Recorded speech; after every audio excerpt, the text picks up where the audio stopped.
आरफ एक स्मार्ट लड़का था, लेकिन उसकी एक बुरी आदत थी। वो हमेशा जब कुछ गलत होता तो दूसरों को ब्लेम करता था। एक दिन स्कूल में टीचर ने मैथ के टेस्ट वापस दिए। आरफ ने अपना पेपर देखा और उसे कम नंबर मिले थे। ये फेयर नहीं है, आरफ गुस्से से बोला। टेस्ट मुश्किल था और क्लास भी नॉइजी थी।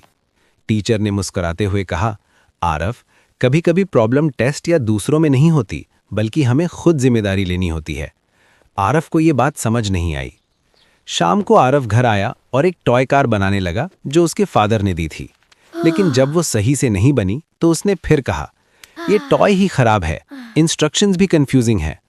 उसके फादर ने प्यार से कहा, आरफ, दोबारा कोशिश करो, आराम से इंस्ट्रक्शंस फॉलो करो।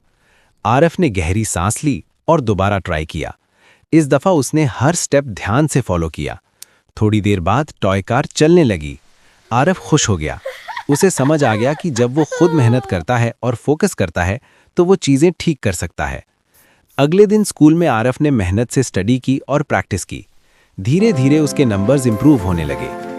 उस दिन के बाद आरफ ने दूसरों को ब्लेम करना छोड़ दिया और अपनी जिंदगी की जिम्मेदारी लेना शुरू कर दी। मॉरल: इंसान की जिंदगी, उसके रिएक्शंस और उसका फ्यूचर उसकी अपनी चॉइसेस पर डिपेंड करता है। दोस्तों, अगर आपको ये कहानी पसंद आई हो तो लाइक करें, शेयर करें और हमारे चैनल को सब्सक्राइब करें ताकि आप और भी मजेदार और सीख देने वाली कहानियां देख सकें।